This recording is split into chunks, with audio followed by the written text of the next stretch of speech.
আজি আমি আহিছিলোঁ হাবুঙলৈ আৰু এতিয়া মোৰ লগত আছে আমাৰ পদ্ম চাংবুং ফুকন আৰু চন্দ্ৰ কোঁৱৰ। এওঁলোক হাবুঙৰ প্ৰতিষ্ঠা কালৰ পৰা জড়িত হৈ আছে ইয়াতে আৰু এতিয়া আমি তেওঁলোকৰ মুখেদি হাবুঙৰ ইতিহাস জানিবলৈ চেষ্টা কৰিম। হয়, মই পদ্ম চাংবুং ফুকন। এতিয়া বৰ্তমান অৱস্থাত মই কোনখা ফুৰালুঙৰ মুখ্য পণ্ডিত হিচাপে কাৰ্যনিৰ্বাহ কৰি আছোঁ। মই 1980 দশকৰ প্ৰাকখনতে নগেন হাজৰিকা যেতিয়া অতিৰিক্ত উপায়ুক্ত হৈ এই ধেমাজি জিলাত উপায়ুক্ত হৈ আছিলে, তেতিয়া এই স্থানত আমি এই দ্বিতীয় ৰাজধানী হাবুং উদ্ধাৰ কৰিবৰ কাৰণে যৎপৰোনাস্তিক চেষ্টা কৰিছোঁ। আৰু সেই সূত্ৰে আজি যি সময়ত আমি আহিছিলোঁ, সেই সময়ত এই বৰ্তমান অৱস্থাত আমাৰ কেমেৰামেনে দেখুওৱা এই জৰানীয়ে ভৰপূৰ হৈ আছিলে। তেতিয়া আমি ইয়াৰ কাষতে থকা কুটুহা বাঁহৰ ভলুগাঁৱৰ সূতা এই ৰাতিটোৰ ভিতৰতে আমি এই সীমা নিৰ্ধাৰণ কৰিবলৈ 1026 বিঘা মাটি নিৰ্ধাৰণ কৰিবলৈ আমি সক্ষম হৈছিলোঁ। কিন্তু সেই 1026 বিঘা মাটিৰ পৰিণতিত আজি 200 বিঘা মাটি আজি এই হাবুঙলৈ আহিবলৈ সক্ষম হৈছে। ইয়াত আমি ক'ব লাগিব, মই স্বীকাৰ কৰিছোঁ যে আমি যেতিয়া চাওলুং চুকা যেতিয়া মুংডুম চুনখামত পদাৰ্পণ কৰিছিলে, তেতিয়া টিপামত প্ৰথম ৰাজধানী পাতিছিলে। সেই টিপামত প্ৰথম ৰাজধানী পতাৰ প্ৰাকখনত 4 বছৰ দিন টিপামত থাকি তেখেতে সুচল নাপায় দিহিঙে উজাই দিহিঙে ভটিয়াই আহি তেতিয়া এই অঞ্চলৰ ফালে ঢাপলি মেলিছিল। প্ৰথমে দিহিঙে ভটিয়াই আহি অভয়াপুৰ পাইছিল।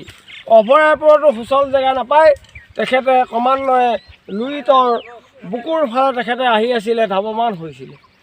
সেইজন চাওলুঙাই আহি এই দিহিং সোৱণশিৰি আৰু লুইতৰ মাজৰ এই ভূখণ্ড হাবুঙত তেখেতে এটুকুৰা আহল বহল চাপৰি পাই তাতেই তেখেতে ৰাজধানী পতাৰ এক মনোপৰিকল্পনা প্ৰতিষ্ঠা কৰিলে।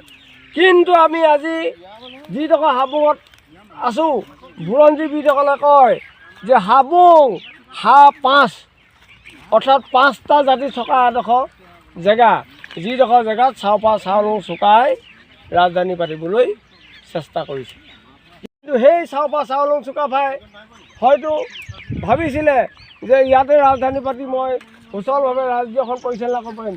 কিন্তু ইয়াতো কহানৈ কাষতে থকা কহানৈ, জীয়াঢল, মৰিঢল ইত্যাদি বাঢ়নি পানীয়ে সঘনাই উপদ্ৰৱ কৰাত তেখেতে এই স্থানতো থাকিব নোৱাৰিলে।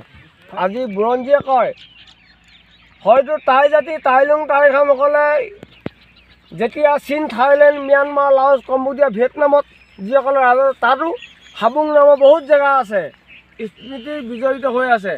আজি আমাৰ এই এজন টাই ভাষাৰ বিদগ্ধ পণ্ডিত ডক্টৰ পুষ্পগংগদেৱে কৈছে যে হাবুং নামৰ ঠাই আজি ৱৰ্ল্ডৰ বিভিন্ন স্থানত আছে, টাই অধ্যুষিত অঞ্চলৰ বিভিন্ন স্থানত আছে। হয়, আমি মানি লৈছোঁ টাই অধ্যুষিত বিভিন্ন স্থানত হাবুং নামৰ জেগা আছে।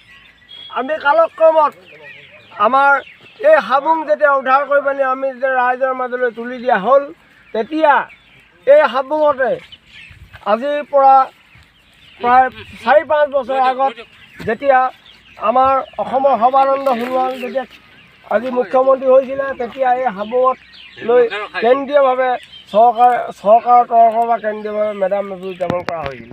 এই me-dam-me-phi যেতিয়া সৰ্বানন্দ সোণোৱাল আহিছিলে, তেতিয়া ইয়াতেই me-dam-me-phi পাতিছিলে আৰু তেখেতে এখন উৰণীয়া বাহন লৈ আহিলে। সেই উৰণীয়া বাহনখনত কিবা বিজুতি ঘটাই তেখেতে যাব নোৱাৰা এটা অৱস্থা হৈছিলে। কিন্তু এই হাবুঙতে থকা যিসকল পণ্ডিত আছিলে, মলুং আছিলে, সেই মলুংসকলে হয়তো তেতিয়া টাই আহোমৰ স্তুতিমন্ত্ৰ আওৰাত তেখেতৰ উৰণীয়া বাহনখনে উৰি পানি আকৌ মহাকাশত উৰি তেখেতে গন্তব্যস্থান পাব আহিছিল।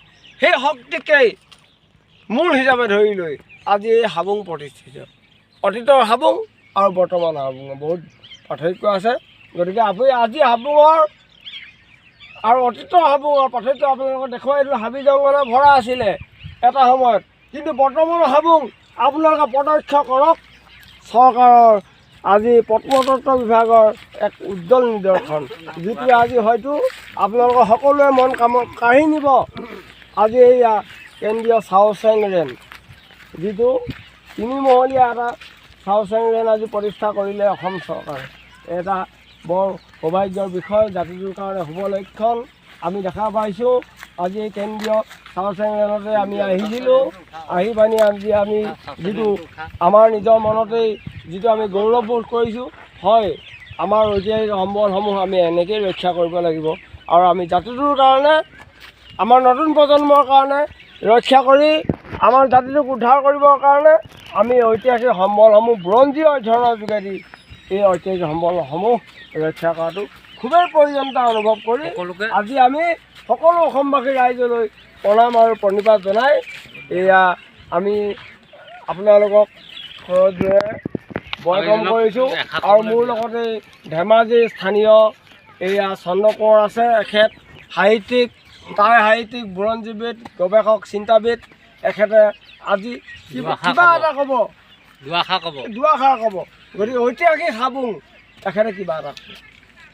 শ্ৰদ্ধাৰ অসমবাসীক জনসাধাৰণ, হাবুং বুলি ক'লে এইটো হ'ল হাবুংটো টাই ভাষা শব্দ, চুকাফাইৰ লগত লৈ অহা শব্দ।